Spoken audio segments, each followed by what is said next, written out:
नमस्कार दर्शकवृन्द। आज एउटा अलि बेग्लै विषयमा मैले यो कन्टेन्ट क्रिएट गर्दैछु।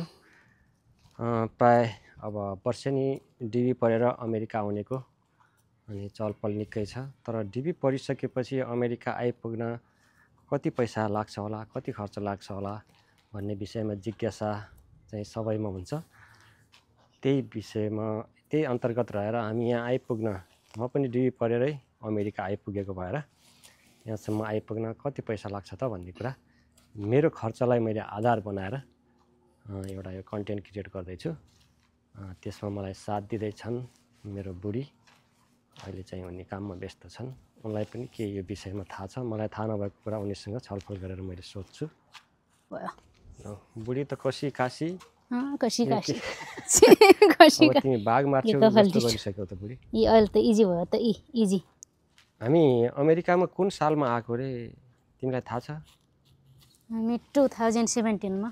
2017 मा? ए ठ्याक्कै थाहा रहेछ यार। अनि तिमीलाई त केही खर्च सम्बन्धी पनि थाहा होला नि मम्मी? खर्च त्यति खै त थाहा छैन, कति कति भन्ने कुरा त त्यति भन्नाले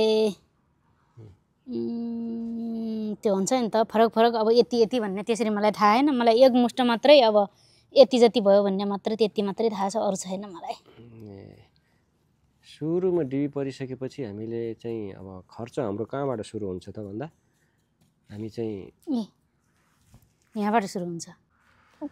सुरुमा डिबी पढ्न बित्तिकै हामीलाई खर्च, हामी भ्याली बाहिरकोलाई स्पेसल्ली भ्याली बाहिरकोलाई चाहिँ अलिक बढी नै खर्च हुन्छ अनि भ्यालीभन्दा भित्रको अलिक कम हुन्छ। हामी चाहिँ कन्सल्टेन्सीमा जानुपर्ने हुन्छ। कन्सल्टेन्सीमा जाँदाखेरि चाहिँ अब कन्सल्टेन्सीले फी लाग्छ करिब करिब 10,000 जति अन्त मम्मी। एकजना बराबर 10,000। हामीले झन्नै अब तिर्न त हामीले अलिक बेसी नै तिरेका थियौँ। हामी कन्सल्टेन्सीप्रति हामी एकदमै खुसी भयौँ, त्यसले गर्दाखेरि अलिक बढी नै तिरिरहेको थियौँ। 10,000 जति कन्सल्टेन्सीले लिन्छ अनि त्यो हाम्रो जुन प्रोसेस गरिदिन्छ तपाईँको यो युएस सम्बन्धी विभिन्न किसिमका फर्महरू भर्नुपर्ने हुन्छ। सेकेन्ड लेटर आइसकेपछि, फर्स्ट लेटर आइसकेपछि पनि भर्नुपर्ने हुन्छ, सेकेन्ड लेटर आइसकेपछि पनि भर्नुपर्ने हुन्छ। अनि युएस एम्बेसीमा जानको लागि पनि उसले कन्सल्ट गर्छ हामीलाई केही, अनि सबै डकुमेन्ट उसले तयार गरिदिने भए हुनाले हामीलाई जस्तो उसले चाहिँ मार्गदर्शन गरिदिने, मार्गदर्शकको रूपमा काम गर्ने भएको भएर अनि ऊ कन्सल्टेन्सी कहाँ जानुपर्ने हुन्छ। उसले चाहिँ 10,000 लिन्छ। त्योभन्दा अगाडि त हामीलाई चाहिने डकुमेन्ट चाहिँ अब पासपोर्ट भइहाल्यो। पासपोर्ट बनाउँदाखेरि अन्दाजी 5,000 अनि इमर्जेन्सी पऱ्यो भने त अब 15,000 10,000 तिरेर पनि तुरुन्तै लिन सकिन्छ। त्यो खर्च भइहाल्यो होइन। अनि 10,000 कन्सल्टेन्सीको खर्च भयो। अनि त्यसपछि हामी सेकेन्ड लेटर आइसकेपछि हामी मेडिकल गर्नुपर्ने हुन्छ। मेडिकलको लागि झन्डै 40,000 जति खर्च हुन्छ।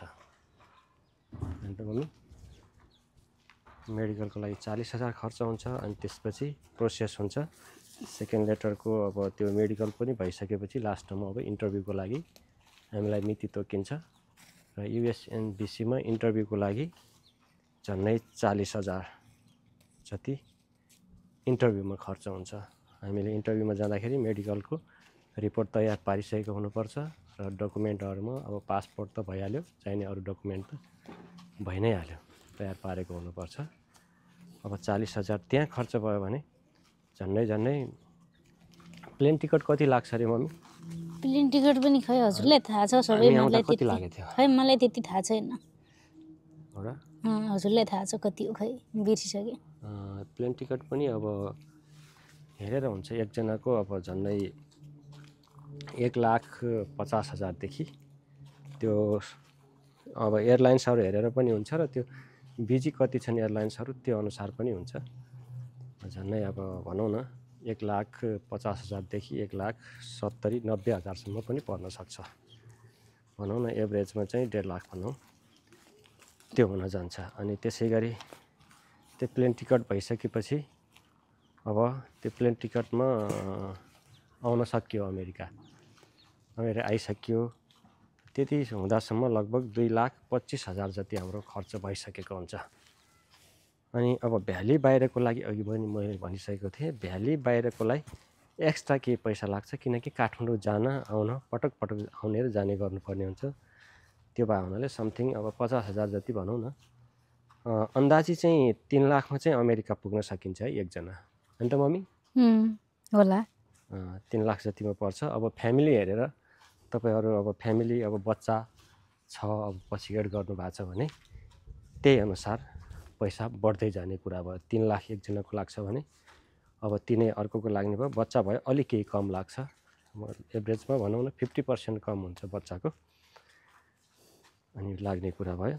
अब 3 लाखमा अमेरिका आइन्छ।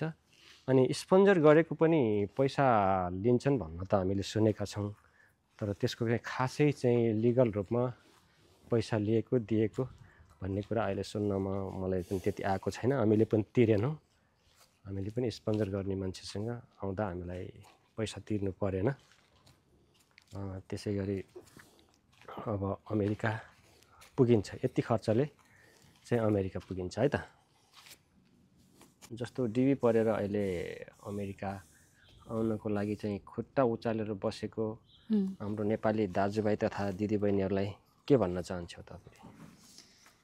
अब उहाँहरूलाई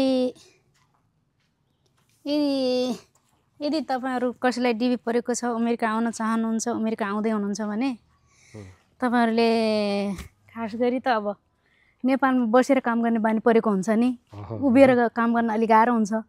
त्यही भएर उभिएर काम गर्ने बानी बसाल्नु होला भन्न चाहन्छु। हामीले त यहाँ कन्टिन्यू उभिएर काम गर्नुपर्ने हुन्छ। जस्तै पहिला त हामीले 8 घन्टा काम गर्थ्यौँ नि उता हुँदाखेरि के उसमा लिक्विड स्टोरमा काम गर्थ्यौँ। स्टोरमा 8 घन्टा पनि हुनसक्छ, त्यो त थाहा छैन मलाई यहाँको बारेमा। अहिले हामी कम्पनीमा काम गर्छौँ, कम्पनीमा 10 घन्टा काम गर्नुपर्छ, बस्न पाउँदैन, उभिएर काम गर्नुपर्छ। त्यसैले अब उभिने बानी छैन भने अलिक गाह्रो हुनसक्छ। त्यही उभिने बानी बसाल्नुहोस् भन्न चाहन्छु। उभिने प्र्याक्टिस गर्नुहोस्, उभिएर काम गर्ने बानी बसाल्नुहोस्। कोही बसिरहेछ भने पनि तपाईँ नबस्नुहोस्, उभिएरै बसेर काम गर्नु, उभिएर काम गर्ने बानी बसाल्नुहोस्। त्यसले गर्दाखेरि भोलि सपोर्ट हुन्छ डेफिनेटली। सुरुमा उभिन त गाह्रो हुन्छ नि त, उभिएर काम महत्त्वपूर्ण गर्दा। कुरा गरिने बुढीले चाहिँ मेन भनेको त्यही नै हो। सुरुका दिनहरूमा धेरै नै कठिनाइ हुन्छ, हामीमा उभिएर काम गर्ने बानी हुँदैन। मलाई पनि गाह्रो भएको थियो सुरुका दिनहरूमा। अब नेपालमा त त्यही हो, एकछिन पनि हामी उभिँदैन थियौँ, त्यो चाहिँ पक्कै पनि गाह्रो हुन्छ। त्यो चाहिँ एकदमै सही कुरा गरे। काम नै हो। अनि अमेरिकामा पैसाको रुख हुन्छ भन्थे, अनि तिमी के गरिरहेको त? बुट्टा खै मैले पैसाको रुख त देखाएको छैन। यस्तो यो खरको रुख बुट्टा देखाएको छु, अनि त्यसपछि यो यस्तो यस्तो बुट्टाहरू देखाएको छु। यसमा फल्छ कि डलर फल्छ कि यसमा? यसमा डलर त फल्दैन, यसमा यस्तो गोलो गोलो दाना फल्छ, आरु बोखडा फल्छ। यसको डलर फलेको त अहिलेसम्म देखाएको छैन मैले यसलाई। ओके, अब हामी कार्यक्रमको करिब अन्तिममा आइसकेका छौँ। अन्तिममा के भन्न चाहन्छौ बुढी अमेरिका आउन लाग्नु भएको साथीहरूलाई? भने त अघि फेरि अझै भन्ने हो। अन्तिममा के अब स्वागत भन्न चाहन्छौ कि के? वेलकम छ, नेपालभन्दा गाह्रो छ नआउनुहोस् भन्न चाहन्छौ कि नेपालभन्दा धेरै राम्रो छ आउनुहोस् भन्न चाहन्छौ? वेलकम भन्न चाहन्छौ या नआउनुहोस् भन्न चाहन्छौ? होइन, ठिक छ, म वेलकम भन्न चाहन्छु। किन भन्दाखेरि मान्छेले दुःख त गर्नै पर्छ, सङ्घर्ष गर्नै पर्छ। किन भन्दा सङ्घर्षदेखि डराएर त हुँदैन। अनि अब अमेरिका आउने भनेको मान्छेले आउँछु भन्ने त्यो पनि पाउँदैन, त्यो आफ्नो भाग्यले साथ दिएर एउटा हुन्छ नि त लक्ष्मी। त्यही भएर आउनुहोस् भन्न चाहन्छु म, यदि कोही आउँदै हुनुहुन्छ भने। ल त्यसो भए तपाईँहरूलाई अमेरिकामा स्वागत गर्न हामी तयार छौँ भन्दै हुन्छ। कोही आउँदै हुनुहुन्छ भने आउनुहोस्, हामी स्वागतको लागि तयार छौँ पक्कै पनि। एयरपोर्टमै जाने हो त? हुन्छ। अनि ड्राइभ गर्ने हो कि? ड्राइभ त म एयरपोर्टमा सक्दिनँ। ओके ल धन्यवाद।